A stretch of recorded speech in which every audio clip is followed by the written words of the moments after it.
pertama-tama saya mau tanya dulu sama teman-teman media, mungkin saja sudah mendapatkan info ya.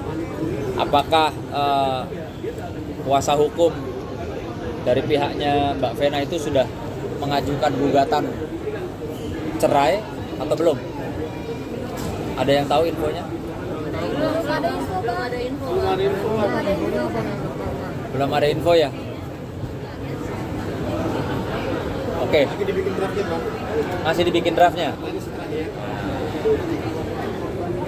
Ini hari ini saya mau menyampaikan terkait dengan penunjukannya Mas Ferry ke kantor saya, atau saya dan tim selaku kuasa hukum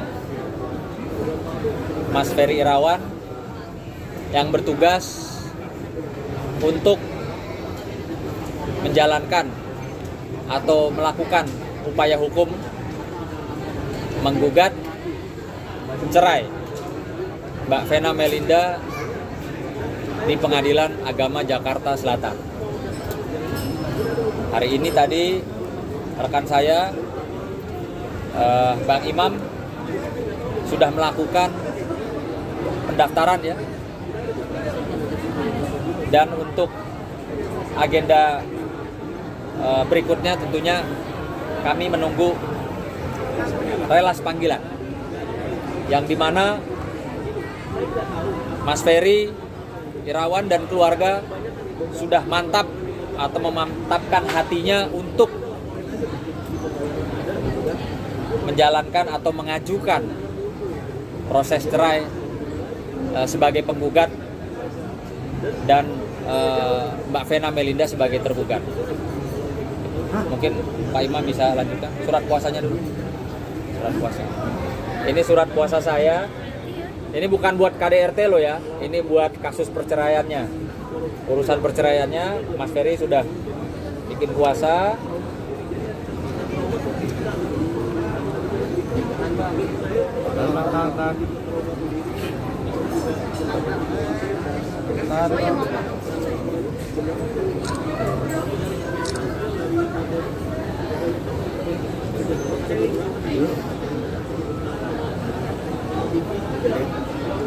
Oke.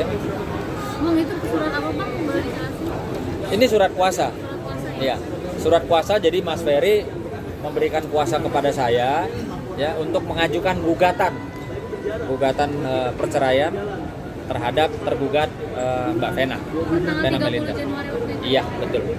Bang, bisa dijelasin Bang isi permohonan cerainya apa aja ya, Bang?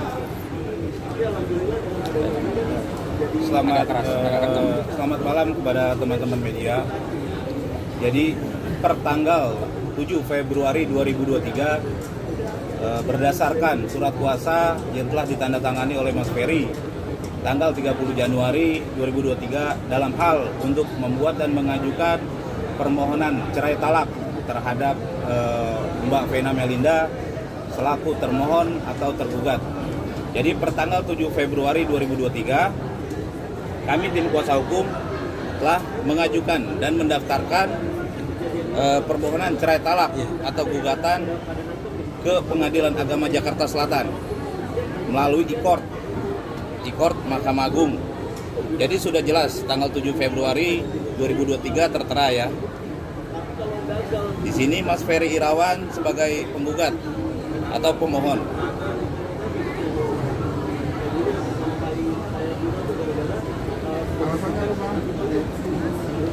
Kanan, Bang.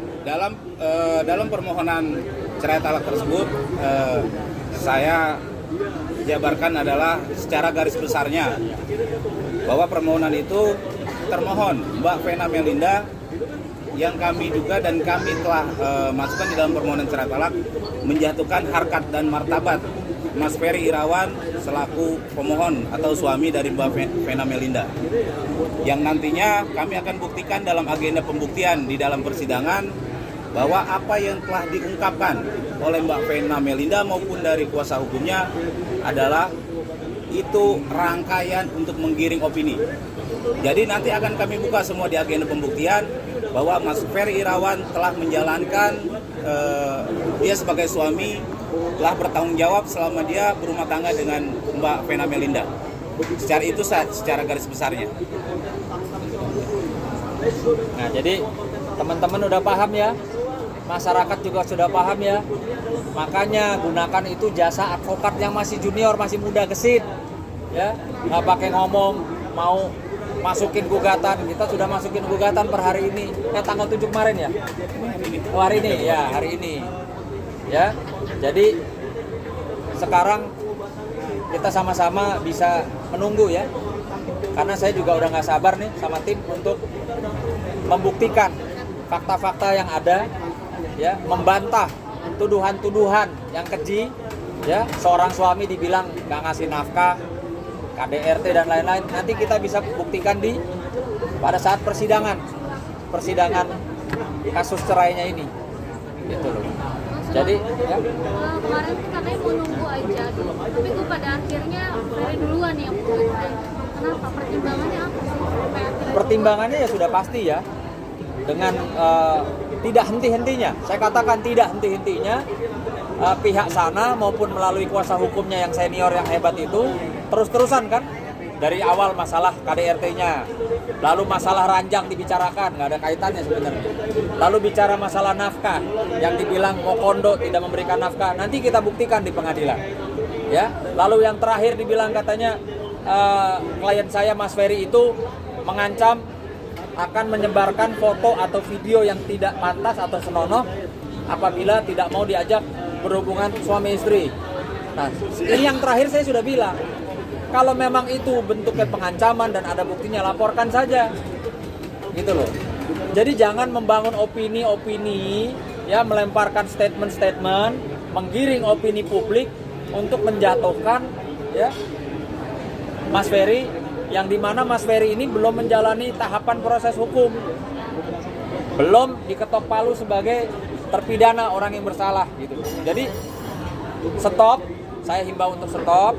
Fokus saja, udah, nggak usah ada lagi preskon, nggak usah jawab preskon kita ketemu aja di pengadilan, gitu loh. Jadi nggak usah bangun opini publik terus lah, masyarakat juga lama-lama bisa lihat, gitu loh. Bang, artinya ini Mas Ferry sendiri menghubungi langsung untuk dipercepat prosesnya atau seperti apa nih sampai akhirnya menggugat Iya. per hari ini? Iya, gitu. Jadi sudah mantap, ya, Mas Ferry, keluarga besar pun saat ini sudah mantap, ya. Toh masyarakat juga tahu kok yang menutup pintu memutus silaturahmi bukan pihak kita. Bukan kita. Kita dari awal terus berusaha. Saya pun jadi pengacara. Demi Allah demi Tuhan, silakan ditanyakan sama pihak keluarga. Ada nggak saya ngomporin untuk supaya berpisah, untuk supaya bagaimana? Nggak ada. Atau untuk supaya udah keluarga punya rahasia apa? Rahasia apa tentang yang negatif-negatif Mbak Vena? Keluarin, nggak ada. Justru saya kepengen mereka masih suami istri, bisa duduk sama-sama tanpa ada kuasa hukum, atau bisa juga didampingi oleh kedua belah pihak keluarga besar untuk, ayo mau bagaimana ini? Mau lanjut hukum? Ayo. Mau baik? Ayo, kan misalnya. Atau mau pisah cerai? Ayo. Tapi nggak ada tuh kompor-kompor kanan kiri yang suka kompor-kompor. Akhirnya yang katanya orang sudah mau bercerai tidak perlu berkomunikasi. Itu dasarnya apa? Undang-undangnya nomor berapa? Uang di pengadilan saja besok nanti kita sama-sama lihat yuk. Di pengadilan agama Jakarta Selatan maupun di pengadilan negeri, ketika pasangan, ya, suami istri ingin bercerai, nomor satu diutamakan apa? Komunikasi. Dengan cara apa? Agenda pertama adalah mediasi. Di mediasi itu kan apa? Berkomunikasi, gitu loh. Bang, untuk penegasan saya, Bang kembali mengulang. Berarti dalam gugatan tersebut alasan bercerai Bang Ferry itu karena dijatuhkan martabatnya oleh Vena Melinda atau seperti apa, Bang? Pak Imam. Ya, jadi di dalam permohonan cerai talaknya itu yang tadi saya katakan adalah termohon atau Mbak Vena Melinda menjatuhkan harkat martabat Mas Ferry Irawan selaku suami, yang dimana pada kenyataannya adalah faktanya Mas Ferry telah menjalankan tanggung jawabnya sebagai suami. Jadi Mas Ferry telah menjalankan tanggung jawabnya sebagai suami. Nanti kita akan buktikan dalam agenda pembuktian. Tetapi yang ada dan kita dengar sekarang adalah digiring opini nih. Seakan-akan Mas Ferry tidak menjalankan sebagai suami, Mas Ferry adalah cuma numpang hidup doang, dengan kata-kata yang tidak enak gitu. Dan seharusnya sebenarnya kenapa kasus perceraian itu benar-benar rahasia? Karena ini masalah rumah tangga loh. Jangan sampai harkat martabat suami ini dijatuhkan gitu. Atau juga sebaliknya. Loh ini malah dibuka semuanya. Nanti kita akan buktikan di dalam agenda pembuktian. Gitu. Itu tuntutannya yang cerai talak doang atau ada lagi? Tuntutannya apa? Ya yang pasti klien saya nggak matre ya, nggak mau kondo, nggak ada tuh mau ribut-ribut masalah harta. Ya, itu sudah pasti.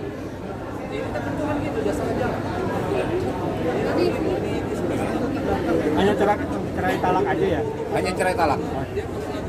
Iya, nggak ada nuntut-nuntut harta gonok gini itu kan. Maksudnya udah ada tanggal persidangan bang, gitu. Kan udah masuk ke PA Jaksa kan, sudah ada tanggal sidang atau gimana? Untuk tanggal sidang memang belum ada karena baru didaftarkan per 7 Februari 2023. Jadi nanti kami dari kuasa hukum dari Mas Ferry sebagai pemohon atau penggugat menunggu relas panggilan dari Pengadilan Agama Jakarta Selatan. Nanti kalau untuk mediasi sendiri seperti apa kan Mas Ferry statusnya masih ada di sana?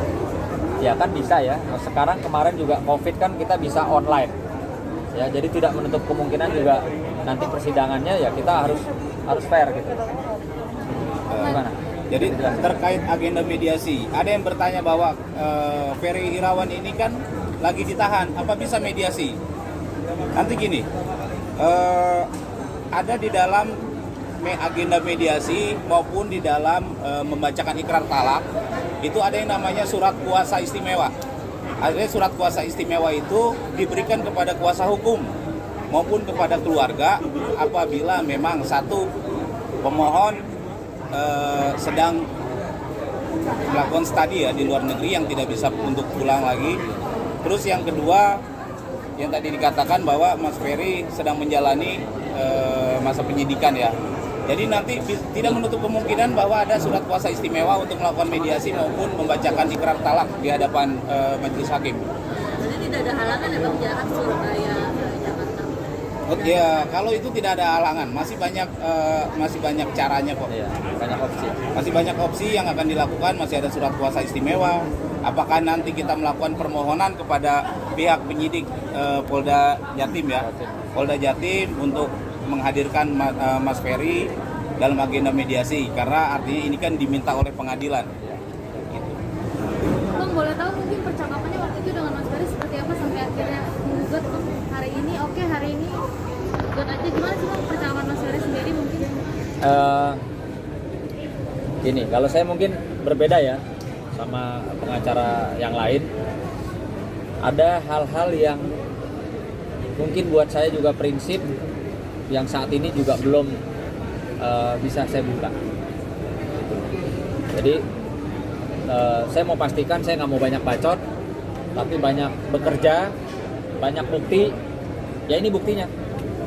Kan nggak mungkin saya jalan atas nama Mas Ferry kalau Mas Ferry tidak berkehendak, udah nggak mungkin. Jadi adanya hari ini, adanya surat kuasa dan adanya bukti pendaftaran gugatan itu sudah menandakan bahwa Mas Ferry dan keluarga besar sudah mengambil satu sikap atau keputusan yang harus kami jalankan. Putusannya dari kapan nantinya bang? Apakah dari kemarin langsung dibuat hari ini atau seperti apa? Enggak, kan dari tanggal 30 kan sudah tanda tangan kuasa, artinya sudah mantap. Hari ini pun juga, tadi saya video call sama Mami ya, ibundanya Mas Ferry. Ya, Mami tetap nangis terus juga, tapi juga dia bilang ya sudah Mas Sunan, kalau memang jalannya harus seperti ini, ya sudah, Bismillah gitu. Gitu. Kalau nggak cerai doang bang, berarti bukan harta juga tidak termasuk. Ini kan saya tadi udah bilang, ya hanya cerai talak, nggak ada tuh istilahnya, wah mau rebutin harta ini itu nggak ada. Jadi kalau ada yang ngomong-ngomong gitu itu fitnah, hati-hati ntar kita laporin loh, bilang Ferry mau kondo, ya rakus harta gini-gini, nggak ada, itu nggak benar. Ini kita bisa pastikan di gugatan hari ini nggak ada ya, nggak ada bicara mengenai harta. Ya. Kalau dari keluarga besar sendiri sudah mengetahui? Keluarga besar Ferry. Oh sudah. Dari mulai ibu, kakak dan sampai adiknya paling kecil sudah. Tanggapan mereka seperti apa? Ya tanggapan mereka ya memang sudah harus jalannya seperti ini. Karena mereka beritikat baik, punya niat baik untuk berkomunikasi, tapi tidak diterima, gitu loh. Ingin bersilaturahmi, tapi tidak ada tanggapan atau respon yang baik. Jadi sudah mantap. Ya. Talak 3 bang ya berarti ya? Gimana? Talak 3 gimana? Nggak tahu Pak Imam. Kalau di pengadilan agama itu nanti tidak ada langsung talak 3. Jadi di situ kita minta satu Mas Ferry nanti membacakan talak satu Baim Sugro terhadap Vena Melinda. Jadi bukan talak 3. Soal perjanjian pranikah bukan nanti akan dibahas Bang? Iya, pastilah. Pasti. Ya. Pasti itu akan kita bahas karena mungkin itu berkaitan dengan ya keterbukaan. Kita harus buka-bukaan kan pihak sana maunya buka-bukaan ya, ini sudah saatnya nanti kita juga buka-bukaan. Seperti saya bilang dari press conference awal bahwa saya pun sudah pribadi mengantongi bukti ya, yang dimana Mas Ferry itu memberikan nafkah loh, jumlahnya juga bukan kecil. Nggak tahu, mungkin kalau buat pengacara senior puluhan juta itu kecil, tapi mungkin buat seorang suami ya yang bertanggung jawab, uang belasan atau puluhan juta itu sangat-sangat menggambarkan bentuk tanggung jawab dan kasih sayangnya. Perjanjiannya udah diketahui Bang, perjanjian apa aja Bang yang ada mungkin di antara mereka? Jadi gini, memang ada sedikit kendala ya terkait karena klien kami sedang dalam rutan. Artinya alat-alat bukti apa dan lain sebagainya itu tidak mudah kami dapatkan. Sehingga kami juga berharap pihaknya Mbak Vena menyajikan semua alat bukti ya, tidak hanya yang menguntungkan pihaknya, tapi yang kami himbau adalah supaya ini yang sebenarnya seperti ini gitu loh. Tanpa ada yang disembunyikan, tanpa ada yang istilahnya hanya untuk kepentingan pribadi gitu. Jadi kita minta karena ini sudah terlanjur dari awal disorot oleh media, oleh publik juga diikuti, maka saya juga berharap segala sesuatunya transparan. Jangan ada yang ditutupi untuk ini kepentingan saya, kepentingan apa gitu. Itu aja harapan dari saya. Oke, cukup. Terima kasih.